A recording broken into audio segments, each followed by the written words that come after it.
الحمد لله رب العالمين، والصلاة والسلام على أشرف الأنبياء والمرسلين، والصلاة والسلام على أشرف الأنبياء والمرسلين. أما بعد، فأعوذ بالله من الشيطان الرجيم. بسم الله الرحمن الرحيم. والفجر وليال عشر والشفع والوتر. وقال النبي صلى الله تعالى عليه وسلم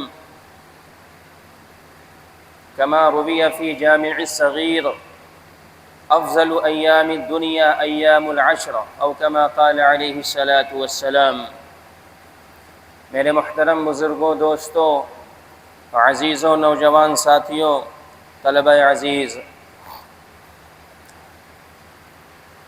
دن و رات کا بنانے والا اللہ تبارک و تعالی ہے. چاند اور سورج کو نکالنے والا اور اس کے لیے ایک حد متعین کرنے والا اور ایک وقت متعین کرنے والا اللہ تبارک و تعالی ہے. والشمس والقمر بحسبان، سورہ رحمان کی آیت ہے. اس کے اندر اللہ تبارک و تعالی یہ ارشاد فرما رہے ہیں کہ چاند اور سورج کے نکلنے اور ڈوبنے کا جو ہم نے وقت متعین کر دیا ہے وہ اسی وقت پر نکلتے اور ڈوبتے ہیں. کبھی چاند سورج ایسا نہیں ہوا کہ سورج چھٹی لے لے کہ جب سے دنیا بنی ہے روزانہ ہم جل رہے ہیں، روشنی پھینک رہے ہیں. اللہ تبارک و تعالیٰ ایک دن ہمیں آزادی دے دیجئے، ایک دن کی چھٹی دے دیجئے، ہم آرام کر لیں. کبھی ایسا ہوا؟ نہیں ہوا. ہر روز چاند نکلتا ہے اور 1 تاریخ سے لے کر کے 13-14 تاریخ تک بڑھتا رہتا ہے، اور پھر 13 تاریخ اور 14 کے بعد سے وہ گھٹنا شروع ہو جاتا ہے. جب سے بنا ہے وہ اسی ڈیوٹی پر لگا ہوا ہے.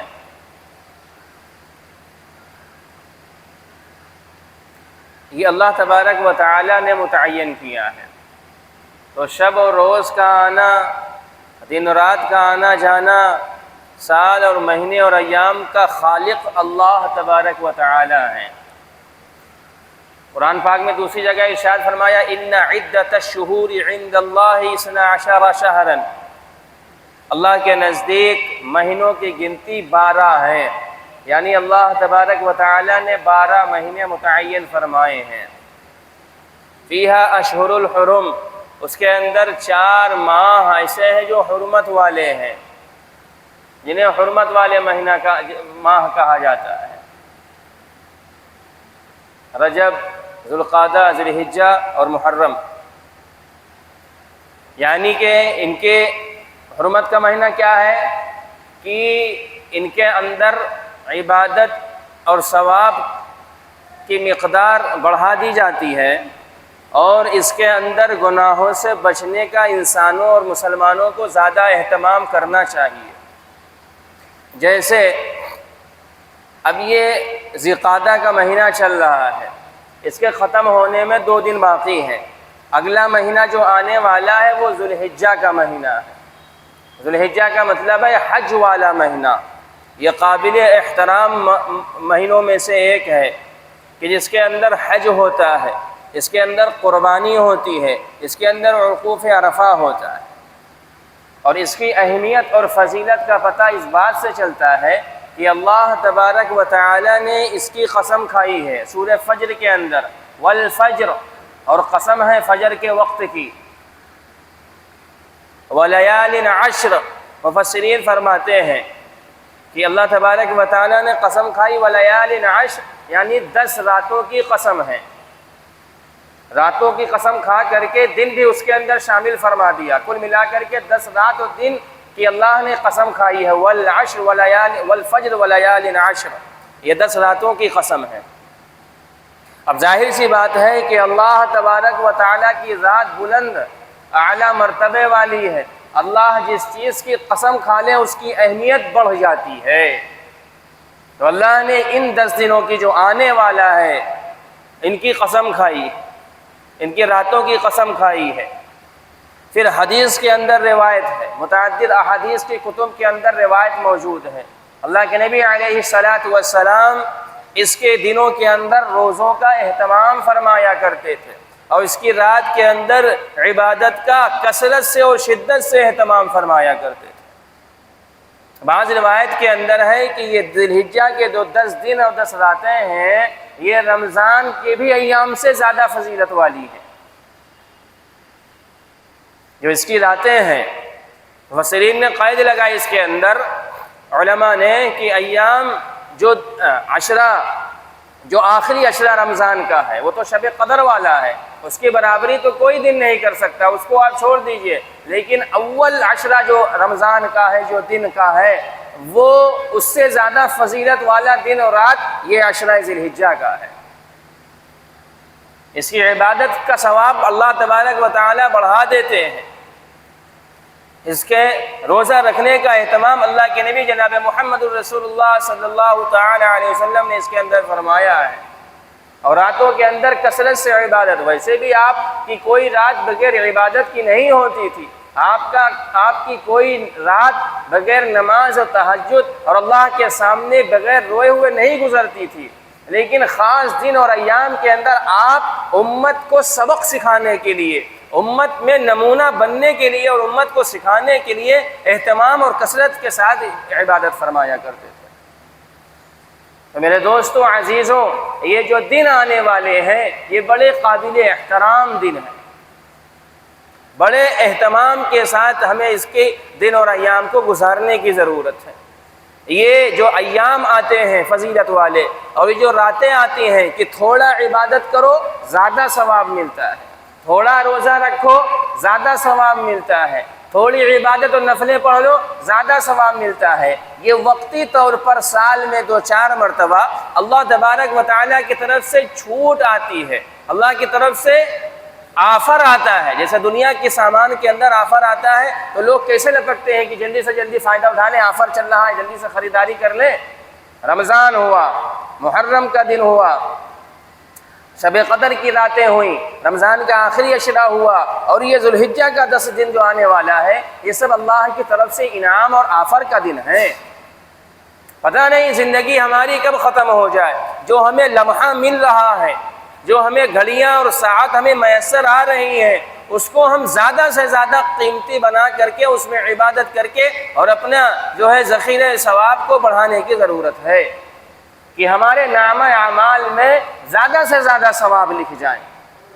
ہم گناہوں سے اچھا ایک بات، جو حرمت والے مہینے اور راتیں ہوتی ہیں، ہم اگر زیادہ عبادت نہ کر پائیں اپنی غفلت اور کمزوری کی بنا پر، تو ہم اس بات کا اہتمام کریں کہ ان ایام اور ان رات کے اندر کوئی گناہ اور اللہ کی نافرمانی نہ ہو۔ اگر ہم زیادہ لمبی رکعتیں نہ پڑھ پائیں، ہم زیادہ عبادت کا ڈھیر اور عبادت کی جو ہے پوٹلی نہ بنا پائیں، نہ ڈھیر کر پائیں، لیکن کم سے کم اپنے زبان کی، اپنے ہاتھ پیر کی، اپنی آنکھ کی، اور اپنے کردار کی، اپنے خیال اور اپنے فکر کی تو کم سے کم حفاظت کر لیں۔ گناہوں سے جتنا ہم بچیں گے تو ظاہر سی بات ہے گناہ کم ہوں گے تو ہماری تھوڑی بھی عبادت بڑھ جائے گی، لیکن ہمارے گناہ بھی زیادہ ہوں گے اور ہماری عبادتیں بھی کم ہوتی ہیں تو قیامت کے دن کیا ہوگا، گناہوں والا پردہ بھاری ہو جائے گا اور نیکی والا پردہ ہلکا ہو جائے گا۔ تو دونوں باتوں کا خیال رکھنا ہے کہ ہمیں جو ایام ملے، جو وقت ملا اور جو آنے والا یہ 10 دن اور راتیں ہیں کہ ہم عبادت کا اہتمام کریں۔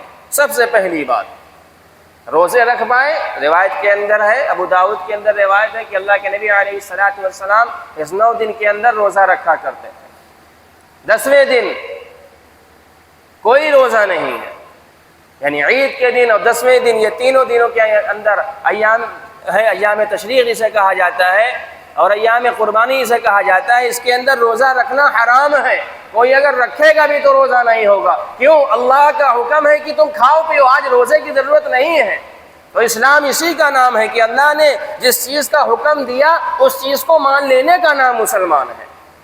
اللہ رمضان میں کہہ رہا ہے بھوکے رہو، روزہ رکھو، ہم روزہ رکھیں گے، لیکن عید والے دن 29 دن اور 30 دن روزہ رکھوایا اور عید والے دن کا روزہ حرام کر دیا کہ آج رکھو گے بھی روزہ تو بھی تم جو ہے گناہ گار میں شامل ہوگے، تم حرام کرنے والے میں۔ کیوں؟ آج ہم نے کھانے پینے کے لیے اجازت دی ہے، آج ہم نے تمہاری مہمان نوازی خود کی ہے، ہم کھلا پلا رہے تو تم کھاؤ۔ تو پتہ چلا اللہ کی ماننے اور کھانے پینے میں بھی عبادت کا ثواب ملے گا، کیونکہ عبادت نام ہے ماننے کا، اللہ کے بات کو ماننے کا اور اللہ کے نبی علیہ السلام کے مطابق عمل کرنے کا۔ تو میرے دوستو، یہ جو دن آنے والے ہیں 10 دن ایام ذی الحجہ، آج غالباً اس کی 28 تاریخ ہے، 27 تاریخ ہے، اتوار کو 29 ہے اور 29 کا چاند زیادہ ہونے کی امید ہے۔ اتوار کو چاند ہوگا یعنی سوموار کو پہلی تاریخ اس کی شروع ہو جائے گی، اہتمام اور اکرام اور جو ہے حرمت والا مہینہ شروع ہو جائے گا۔ اچھا، اس میں کرنے کیا ہے؟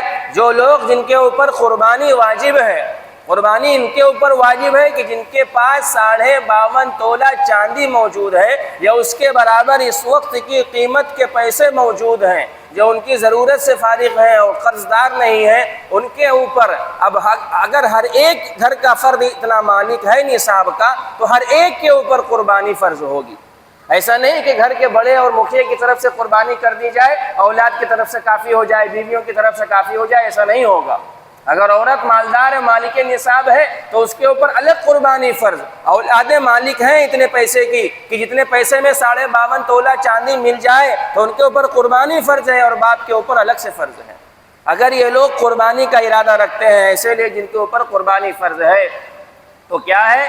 ان 10 دنوں سے پہلے، ان 10 دنوں کے اندر یعنی قربانی سے پہلے ناخن نہ کاٹیں، پہلے کاٹ لیں، چاند نکلنے سے پہلے ناخن کاٹ لیں، اپنے بال وغیرہ صاف کر لیں جہاں کے صاف کیے جاتے ہیں، مونچھ اور داڑھی وغیرہ جو صحیح کرنی ہے اسے صحیح کر لیا جائے۔